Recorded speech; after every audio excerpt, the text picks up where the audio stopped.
വിശുദ്ധ ഖുർആനിൽ സത്യവിശ്വാസികളെ അഭിമുഖീകരിച്ചുകൊണ്ട് യാ അയ്യുഹല്ലദീന ആമനു എന്ന് പറഞ്ഞുകൊണ്ട് അല്ലാഹു ഒരുപാട് കാര്യങ്ങൾ പറയുന്നുണ്ട്.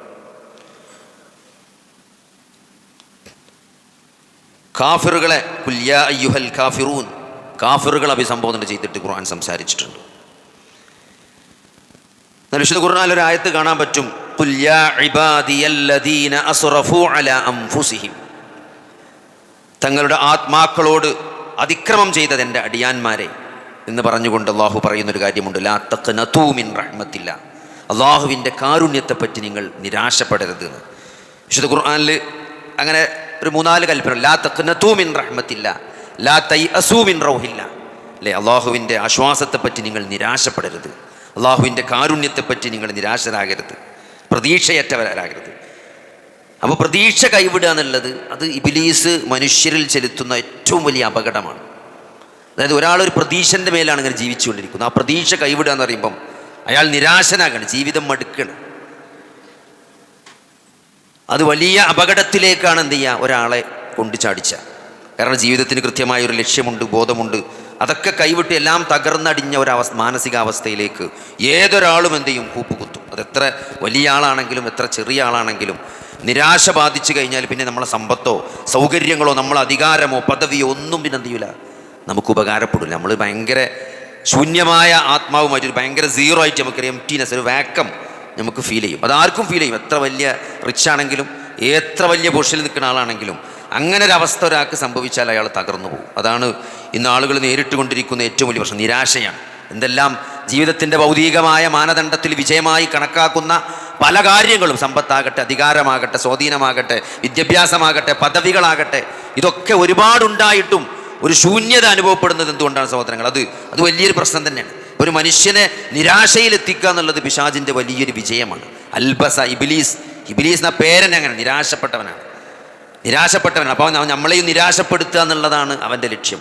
അതുകൊണ്ട് സഹോദരങ്ങൾ, അള്ളാഹു സുബ്ഹാനഹു വ തആല അഭിസംബോധന ചെയ്യണം. ആരോടാണ്? നിങ്ങൾ ആലോചിച്ച് നോക്കി, ഈ പ്രപഞ്ച സൃഷ്ടാവായ അള്ളാഹു സുബ്ഹാനഹു വ തആല അഭിസംബോധന നേരിട്ട് വിളിച്ച് പറയാണ്, തൻ്റെ ആത്മാക്കളോട് അതിക്രമം ചെയ്തു പോയ എൻ്റെ അടിയാന്മാരെ ലാ തഖ്നതൂ മിൻ റഹ്മത്തില്ലാ.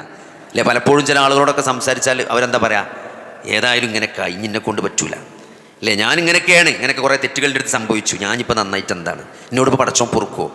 അങ്ങനെ ഒരു ചെയ്ത തെറ്റുകൾ ഓർത്ത് എനിക്ക് നന്നാകാൻ സാധിക്കൂല, അല്ലെങ്കിൽ ഞാൻ അത്രയും മോശക്കാരനാണ് എന്ന ഒരു നിരാശ, അങ്ങനെയൊക്കെ ചെയ്തില്ല, ഞാൻ ചെയ്യാൻ പാടില്ല, അത്രയും ചെയ്തു പോയി, അതുകൊണ്ട് എനിക്ക് പടച്ചോനി പുറത്തു തരൂല എന്ന്, ഞാൻ ഒരു നല്ല ആളല്ല എന്ന മനസ്സിൽ നോക്കി അള്ളാഹു നേരിട്ടാണ് പറയുന്നത്, യാ ഇബാദിയല്ലദീന അസ്റഫൂ അലാ അൻഫുസിഹിം, തങ്ങളുടെ ആത്മാക്കളോട് അതിക്രമം ചെയ്തു പോയ എൻ്റെ അടിയാന്മാരെ, യാ ഇബാദി എന്നാണ്, എൻ്റെ അടിമകളെ എന്നാണ് പറഞ്ഞത്. എന്നിട്ട് ലാ തഖ്നതൂ മിൻ റൗഹില്ല, അള്ളാഹുവിൻ്റെ റഹ്മത്തില്ല, അള്ളാഹുവിൻ്റെ കാരുണ്യത്തെപ്പറ്റി നിങ്ങൾ നിരാശപ്പെടരുത്. കഴിഞ്ഞിട്ട് പടച്ചോൻ പറഞ്ഞൊരു വാക്കുണ്ട്, ഇന്നല്ലാഹ യഗ്ഫിറു ദുനൂബ ജമീഅ, മുഴുവൻ പാപങ്ങളും നിശ്ചയമായും അള്ളാഹു നിങ്ങൾക്ക് പുറത്തു തരുമെന്നാണ്. നിങ്ങൾക്ക് പറയാൻ പറ്റുമോ സഹോദരങ്ങളെ? നമ്മളോട് അക്രമം ചെയ്തു പോയി നമ്മുടെ കീഴ് ജീവനക്കാരൻ, നമ്മളെ സ്ഥാപനത്തിൽ വർക്ക് ചെയ്ത് ലക്ഷങ്ങൾ അടിച്ചു മാറ്റിയ ഒരുത്തനോട്, നമുക്ക് വലിയ നഷ്ടം വരുത്തി വെച്ച ഒരുത്തനോട് നിങ്ങൾക്ക് പറയാൻ പറ്റുമോ ഞാൻ മുഴുവൻ പുറത്തു തന്നിരിക്കുന്നു എന്ന്? പറയാൻ കഴിയില്ല. നമ്മൾ പുറത്തേക്ക് പറഞ്ഞാലും ഉള്ളിൽ നമുക്ക് പുറത്തു കൊടുക്കാൻ കഴിയില്ല. അതാണ് മനുഷ്യൻ്റെ അവസ്ഥ. നിങ്ങൾ നോക്കി, അള്ളാഹു എത്ര വിശാലമായ കാരുണ്യത്തിൻ്റെ നിറകുടമാണെന്നുള്ള ആലോചിക്കുക. അള്ളാഹുവിൻ്റെ കാരുണ്യം, തൻ്റെ അടിമകളോട് അള്ളാഹുവിനുള്ള സ്നേഹം ഈ ആയത്തിൽ മുഴുവൻ നിറഞ്ഞു നിൽക്കണം, നമുക്ക് കാണാൻ പറ്റും. ഇന്നല്ലാഹ യഗ്ഫിറു ദുനൂബ ജമീഅ, നിങ്ങൾ ചെയ്ത മുഴുവൻ പാപം അതെത്ര വലുതാണെങ്കിലും എന്നാണ്, ആകാശത്തിൻ്റെ ഉച്ചിയോളം സമുദ്രത്തിലെ തിരമാലകൾ പോലും നിങ്ങൾ പാപങ്ങൾ ചെയ്തിട്ടുണ്ടെങ്കിലും നിങ്ങളുടെ തൗബ ആത്മാർത്ഥമാണ്, നിങ്ങളുടെ ശിഷ്ടജീവിതം നന്നാക്കി തീർത്ത് ജീവിക്കാൻ നിങ്ങൾ ആത്മാർത്ഥമായി തയ്യാറുണ്ടെങ്കിൽ അത് മുഴുവൻ പുറത്തു തരാൻ മാത്രം വിശാലമായ കാരുണ്യത്തിൻ്റെ ഉറവിടമാണ് അള്ളാഹു എന്ന ആയത്തിലൂടെ അള്ളാഹു നമ്മളെ ബോധ്യപ്പെടുത്തണം. വമൻ യഖ്നതു മിൻ റഹ്മത്തി റബ്ബി ഇല്ലല്ലാല്ലൂൻ എന്നാണ് വിശുദ്ധ ഖുർആനിലെ മറ്റൊരു സ്ഥലത്ത് സൂറത്ത് ഹിജ്റിൽ കാണാൻ പറ്റും.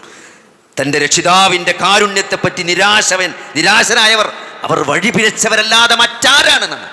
അപ്പോൾ വഴിപിഴച്ചവർ മാത്രമാണ്, വഴികേടിൽ പെട്ടുപോയവർ മാത്രമാണ് അള്ളാഹുവിൻ്റെ കാരുണ്യത്തെപ്പറ്റി നിരാശപ്പെടുള്ളൂ എന്നാണ്. അപ്പോൾ എത്ര പാപങ്ങൾ എത്ര ചെയ്തു എന്നതല്ല പ്രശ്നം, നിങ്ങൾ മടങ്ങാൻ തയ്യാറുണ്ടോ? റബ്ബിലേക്ക് ഖേദിച്ച് മടങ്ങി ശിഷ്ടജീവിതം നന്നാക്കി, നിലപാട് നന്നാക്കി ജീവിക്കാൻ തയ്യാറുണ്ടോ എന്നതാണ് സഹോദരങ്ങളെ ഏറ്റവും പ്രധാനം.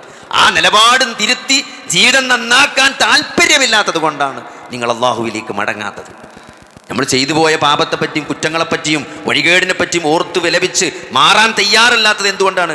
ഒരു മാറ്റം, അത് മാറി ജീവിക്കാൻ നമ്മൾ ആഗ്രഹിക്കുന്നില്ല എന്നുള്ളതാണ്. അള്ളാഹു പുറത്തു തരൂല എന്നതുകൊണ്ടല്ല, അത് മുഴുവൻ പുറത്തു തരാൻ മാത്രം വിശാലമായ കാരുണ്യമുണ്ടെന്നാണ് യാക്കൂബ് നബി തൻ്റെ മക്കളോട് പറയുന്നുണ്ട്. വലാ തൈഅസൂ മിൻ റൗഹില്ലാ ഇന്നഹു ലാ യൈഅസു മിൻ റൗഹില്ലാഹി ഇല്ലൽ ഖൗമുൽ കാഫിറൂൻ എന്നാ പറഞ്ഞത്. അള്ളാഹു നൽകുന്ന ആശ്വാസത്തെപ്പറ്റി കാഫിറല്ലാതെ ആരാണ് നിരാശപ്പെടുന്നതാണ്? കാഫിർ എന്ന് പറഞ്ഞാലാണ് ഈ മതത്തെ, അള്ളാഹുവിൻ്റെയും റസൂലിനെയും നിഷേധിച്ചവനാണ്, അള്ളാഹുവിൻ്റെ അസ്തിത്വത്തെ നിഷേധിച്ചവനാണ്, അള്ളാഹുവിൻ്റെ ദീനിനെ നിഷേധിച്ചവനാണ് കാഫിർ എന്ന് പറഞ്ഞാൽ.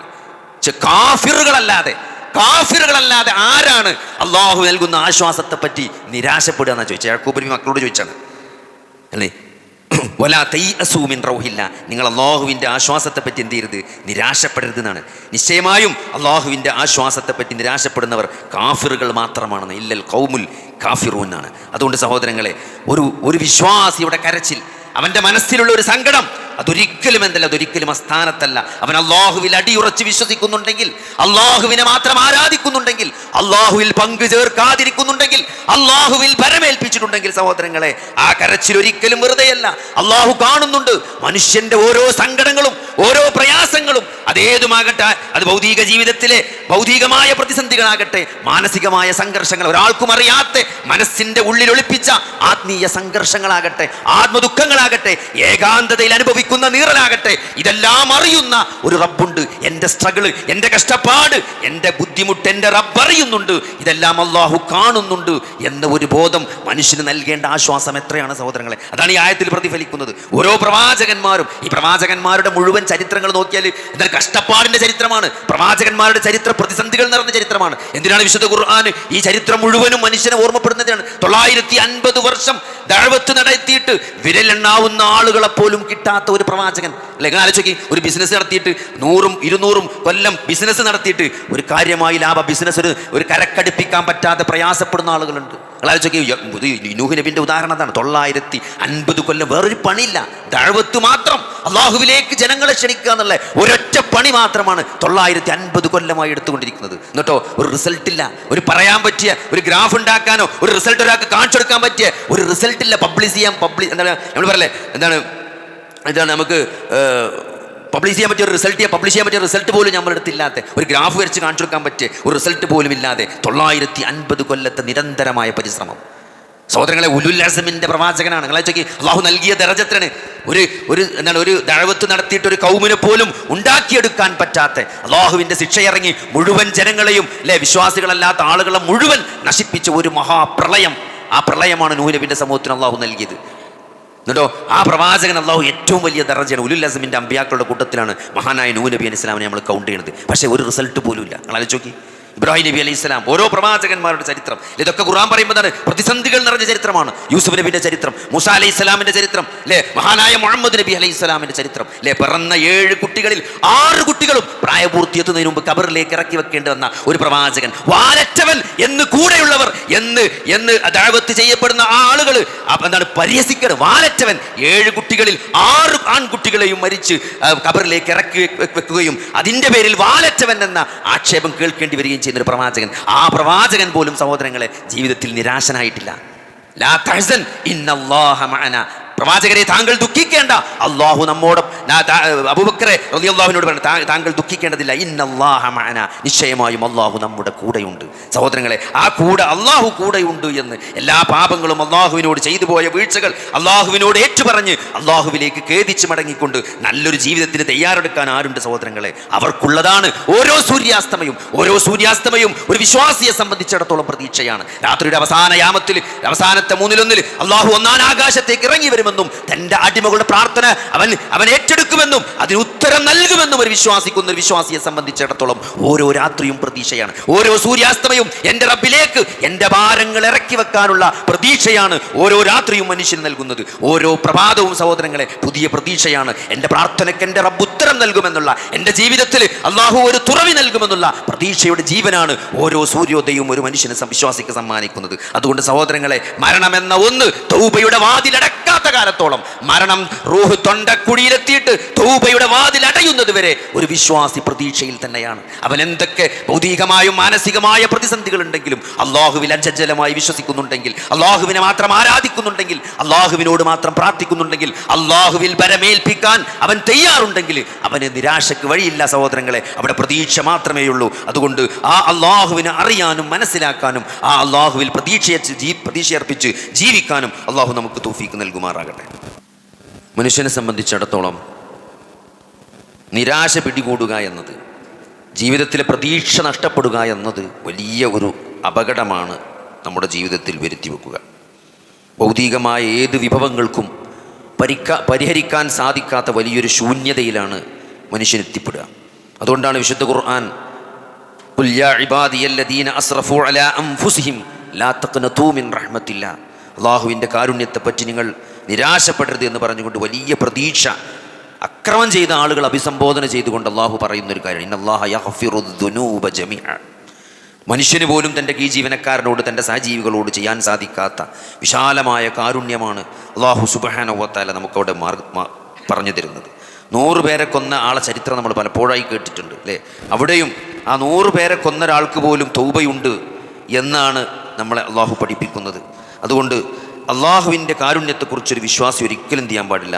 നിങ്ങൾ നിരാശപ്പെടരുത്, നിങ്ങളതിൽ ആ നിരാശ വെക്കാൻ പാടില്ല. പ്രവാചകന്മാരുടെ ചരിത്രം മുഴുവനും മഹാനായ അയ്യൂബ് നബി അലൈഹി സ്വലാമിൻ്റെ ചരിത്രം, രോഗം വന്ന് സമ്പത്തും സന്താനങ്ങളും എല്ലാം നഷ്ടപ്പെട്ട് അല്ലേ, ഭൗതികമായി നമുക്കുണ്ട് എന്ന് വിചാരിക്കുന്ന നമ്മുടെ മക്കൾ, ആൾക്കാരെ വിചാരിക്കുന്നത് എനിക്കിപ്പോൾ സമ്പത്തുണ്ട്. ചില ആൾക്കാർ വളരെ കോൺഫിഡൻറ്റോടെ സംസാരിക്കുക, ഞാൻ ഒരു ആയുഷ്കാലം കഷ്ടപ്പെട്ടു, അൽഹംദുലില്ലാ എനിക്ക് കുറേ നല്ല മക്കളുണ്ട് അല്ലേ, സൗകര്യങ്ങൾ സമ്പത്തൊക്കെ ഉണ്ട്. അപ്പോൾ അതെല്ലാം അയ്യൂബ് നബിൻ്റെ ചരിത്രം നോക്കി നമുക്ക് മനസ്സിലാവും എന്തൊക്കെയാണ് ഒരു മനുഷ്യന് സപ്പോർട്ടായിട്ട് ഉണ്ടാകുക എന്നുള്ളതൊക്കെ. അള്ളാഹു അതൊക്കെ അങ്ങോട്ട് മാറ്റിയേക്കണം ഒരു പീരീഡ് കാലഘട്ടത്തേക്ക്. എല്ലാവരും അകന്നുപോയി, മക്കൾ നഷ്ടപ്പെട്ടു, കുടുംബം നഷ്ടപ്പെട്ടു, സമ്പത്ത് നഷ്ടപ്പെട്ടു, അസുഖം വന്നു. അപ്പോൾ സഹോദരങ്ങളെ, ആ അസുഖത്തിൽ നമുക്കുള്ള പ്രതീക്ഷ, നമുക്കൊരു അസുഖം ഉണ്ടാകുമ്പോൾ തന്നെ നമ്മളെ മക്കളുണ്ടാവും, നമ്മളെ ചികിത്സിക്കാനുള്ള സമ്പത്തും ആസ്തിയും ബാങ്ക് ബാലൻസും അസറ്റൊക്കെ നമ്മുടെ അടുത്തുണ്ട് എന്നാണ്. അതൊക്കെ നഷ്ടപ്പെട്ട് ഒരു അസുഖം വന്ന് അതൊന്നും ഇല്ലാത്ത ഒരവസ്ഥയിൽ നമ്മൾ ലോക്കായി കിടന്നൊരു പരീക്ഷണത്തെ പറ്റി നിങ്ങൾ ആലോചിച്ച് നോക്കി. അതാണ് മഹാനായ അയ്യൂബ് നബി അലൈഹി സ്വലാം അകപ്പെട്ടു പോയ പരീക്ഷണം. അതിൽ അള്ളാഹു ലാസ്റ്റ് വലിയൊരു തുറവി നൽകി, ആശ്വാസം നൽകി, അള്ളാഹു ഒരു വിജയം കൊടുക്കണം. ഇതൊക്കെ നമ്മളെ പഠിപ്പിക്കും. ഇതൊക്കെ സഹോദരൻ വിശ്വാസിയെ സംബന്ധിച്ചിടത്തോളം ഈ പ്രവാചകന്മാരുടെ നീണ്ട കഥകളും കഷ്ടപ്പാടിൻ്റെ ചരിത്രങ്ങളൊക്കെ നമുക്ക് നൽകുന്നതാണ്. ഇതൊക്കെ മനുഷ്യന് നമുക്കും ഇതൊക്കെ വരാൻ സാധ്യതയുള്ളതാണ്. ഇതൊക്കെ മനുഷ്യന്മാർ ഈ ലോകത്ത് വ്യത്യസ്ത സ്ഥലത്ത് വ്യത്യസ്ത രൂപത്തിൽ ആളുകൾ ഈ പ്രതിസന്ധികളിലൊക്കെ കടന്നു പോകുന്നുണ്ട്. നമുക്ക് ചുറ്റും നമ്മൾ കടന്നു പോകില്ലെങ്കിലും ഒരുപക്ഷെ നമ്മുടെ അയൽവാസി കടന്നു പോകുന്നുണ്ടാവും, നമ്മുടെ കുടുംബക്കാരൻ കടന്നു പോകുന്നുണ്ടാവും, നമ്മുടെ സുഹൃത്ത് ഇതേ പരീക്ഷണത്തിലൂടെ കടന്നു പോകുന്നുണ്ടാവും. അപ്പോൾ അവരോടൊക്കെ നമ്മൾ കാണിക്കേണ്ട ഒരു ബാധ്യത, ഒരു വിശ്വാസി എന്ന നിലക്ക്, ഒരു മനുഷ്യൻ എന്ന നിലക്ക് അള്ളാഹുവിൻ്റെ റസൂൽ കാണിച്ചെന്ന ഉദാത്തമായ മാതൃകകളുണ്ട്. അതൊക്കെ കാണിച്ചുകൊണ്ട് ഒരു വിശ്വാസിയായ അള്ളാഹുവിൻ്റെ റസൂലിൻ്റെ ചര്യ മുറുകെ പിടിച്ചുകൊണ്ട് ഈ പ്രതിസന്ധികളിലൊക്കെ നമ്മൾക്ക് പ്രതിസന്ധി ഇല്ലെങ്കിൽ പ്രതിസന്ധിയുള്ള ആളുകൾക്ക് ഒരു താങ്ങ് നൽകിക്കൊണ്ട് അവരെ നമ്മൾ എന്ത് ചെയ്യുക, അവരെ സപ്പോർട്ട് ചെയ്തുകൊണ്ട് അവർക്ക് നമുക്ക് എന്ത് ചെയ്യാൻ പറ്റും, നമുക്കൊരു വാക്കുകൊണ്ട് ആശ്വസിപ്പിക്കാൻ പറ്റുമെങ്കിൽ സഹോദരങ്ങളെ നമ്മൾ അത് ചെയ്യണം. നമുക്ക് എന്തെങ്കിലും സമ്പത്ത് കൊടുത്തുകൊണ്ട് അവരെ സപ്പോർട്ട് ചെയ്യാൻ പറ്റും, അങ്ങനെ ചെയ്യണം. നമുക്കൊരു കൗൺസിൽ കൊടുത്ത് ഒരു കൗൺസിലിംഗ് നടത്തിയിട്ട് ആശ്വാസത്തിൻ്റെ ഒരു വാക്ക് പറയാനാണ് നമുക്ക് സാധിക്കുമെങ്കിൽ അത് പറഞ്ഞുകൊണ്ട് നമുക്കെന്ത് അയാളെ പ്രതിസന്ധിയിൽ അയാളെ അള്ളാഹുമായി കണക്ട് ചെയ്യാൻ നമ്മൾ ഏറ്റവും ശ്രദ്ധിക്കേണ്ടത്. നമുക്ക് ഒരുപക്ഷെ പൈസ കൊടുക്കാൻ പറ്റും, വേറെ സപ്പോർട്ട് കൊടുക്കാൻ പറ്റുമെങ്കിലും ഒരാളൊരു പരീക്ഷണത്തിൽ ഏറ്റവും വലിയ പ്രതിസന്ധി അള്ളാഹുവിനായിട്ടുള്ള കണക്ഷൻ നഷ്ടപ്പെടുക എന്നുള്ളതാണ്. അത് പ്രതിസന്ധിയിൽ നഷ്ടപ്പെടുക എന്നുള്ളത് അങ്ങേയറ്റത്തെ പരീക്ഷണമാണ്. ഒരു പ്രതിസന്ധി വരിക എന്നതിനേക്കാൾ പരീക്ഷണം ആ പ്രതിസന്ധിയിൽ അള്ളാഹുമായുള്ള ബന്ധം നഷ്ടപ്പെടുക എന്നുള്ളതാണ്. അപ്പോൾ അത് ഒരു വിശ്വാസി എന്ന നിലക്ക് ആ ഒരു ഭാഗം കൂടി നമ്മൾ എന്ത് ചെയ്യേണ്ടതുണ്ട്, അഡ്രസ്സ് ചെയ്യേണ്ടതുണ്ട്. നമ്മളെ സുഹൃത്തുക്കളാകട്ടെ, നമ്മളെ മക്കളാകട്ടെ, നമ്മളെ മാതാപിതാക്കളാകട്ടെ, നമ്മളെ കുടുംബക്കാരാകട്ടെ, അവരേറ്റൊക്കെ അങ്ങനത്തെ പ്രതിസന്ധിയിലൂടെ കടന്നു പോകുന്ന ആളുകൾക്ക് അള്ളാഹുമായിട്ട് നല്ലൊരു ബന്ധമുണ്ടാക്കി കൊടുക്കാൻ നമുക്ക് എന്ത് ചെയ്യാൻ പറ്റും, അതൊക്കെ നമ്മൾ വിശ്വാസി എന്ന നിലക്ക് നമ്മൾ ചെയ്യേണ്ടതുണ്ട്. നോക്കി, മരണമാസന്നമായ ഒരു യഹൂദ കുട്ടിയെ കാണാൻ പോയിട്ട് അള്ളാഹുവിൻ്റെ റസൂൽ പറഞ്ഞത് കെലിമ ചെല്ലാൻ വേണ്ടിയിട്ടാണ്. കെലിമ ചെല്ലാനാണ്. എന്താണ്, ഈ അസുഖത്തിൽ മരിച്ചാൽ നരകത്തിലേക്കാണ് പോവുക. അതുകൊണ്ട് മുസ്ലിം ആകണം എന്നാണ് നബി സല്ലല്ലാഹു അലൈഹി വസല്ലം. നമുക്കൊരാൾക്ക് പൈസ കൊടുക്കാൻ പറ്റും, പക്ഷേ ഒരാളെ തൗഹീദിലായി മരിപ്പിക്കുക എന്നുള്ളതാണ് സഹോദരങ്ങളെ ഒരാൾക്ക് നമുക്ക് ചെയ്യാൻ കഴിയുന്ന ഏറ്റവും വലിയ കാര്യം, അയാളെ തൗഹീദിലാക്കി മരിപ്പിക്കുക എന്നുള്ളതാണ്. അപ്പോൾ അതിന് നമ്മൾ വില കുറച്ച് കാണരുത്. അള്ളാഹുവിൻ്റെ റസൂലിൻ്റെ ആ ചരിത്രം അതാണ് നമ്മളെ പഠിപ്പിക്കുന്നത്. അതുകൊണ്ട് ഏത് പ്രതിസന്ധിയിലൂടെ കടന്നു പോകുന്ന ആളുകളെയും അതിൽ നമ്മൾ ഒരു മോശം വിചാരിക്കണം, ഞാൻ ഇവിടെ വന്നിട്ട് പൈസ എന്നിട്ട് ഞാൻ ഇപ്പോൾ ദീന് പറയാണോ എന്നല്ല സഹോദരങ്ങളെ. നമ്മൾ പൈസ കൊടുത്താലേക്ക് ചിലപ്പോൾ ആശ്വാസം കിട്ടും, പക്ഷേ അയാൾ നാളെ മരണാനന്തര ജീവിതം മോശമായ ഒരവസ്ഥയിലേക്കാണ് പ്രത്യക്ഷത്തിൽ അയാൾ പോകുന്നതെങ്കിൽ സഹോദരങ്ങളെ നമ്മളെ പൈസ കൊണ്ട് കൊണ്ടൊന്നും തടുക്കാൻ സാധിക്കില്ല. അതുകൊണ്ട് നമ്മളെ ബാധ്യത എന്ന നിലക്ക്, ഒരു ഗുണകാംക്ഷ എന്ന നിലക്ക്, അള്ളാഹുവിൻ്റെ റസൂലിൻ്റെ ചര്യ എന്ന നിലക്ക് നമ്മളത് പറയാൻ നമ്മൾ ബാധ്യസ്ഥരാണ്. നമ്മൾ ആരെയും ഭയപ്പെടേണ്ടതില്ല. നമ്മളെ ഉള്ളിൽ ക്രിയമാണ്, നമ്മൾ അള്ളാഹുവിന് ആത്മാർത്ഥമായ ഇഖ്ലാസോട് കൂടിയാണ് നമ്മളത് പറയുന്നതെങ്കിൽ അതിലൊരു പ്രതിസന്ധിയും വരാതെ അത് അള്ളാഹു നമ്മളെ കാത്തുരക്ഷിക്കും. ദഅവത്തിൻ്റെ ചരിത്രം, പ്രവാചകന്മാരുടെ ചരിത്രം അതാണ് നമ്മളെ പഠിപ്പിക്കുന്നത്. അതിനുള്ളൊരു ആർജവം കൂടി നമ്മൾ കാണിക്കേണ്ടതുണ്ട്. അള്ളാഹു സുബ്ഹാനഹു വ തആല നമ്മളെ ഹക്ക് മനസ്സിലാക്കാനും ഹക്ക് പിന്തുടർന്ന് ജീവിക്കാനും സത്യത്തിൻ്റെ ആളായിക്കൊണ്ട് സത്യത്തിൻ്റെ കൂടെ സഞ്ചരിക്കാനും അള്ളാഹു നമുക്ക് തൗഫീക്ക് നൽകുമാറാകട്ടെ. ബാത്തിലിൽ നിന്നും ബാത്തിലിൻ്റെ ആളുകളിൽ നിന്നും അകന്നു നിൽക്കാൻ അള്ളാഹു നമുക്ക് തൗഫീക്ക് നൽകുമാറാകട്ടെ.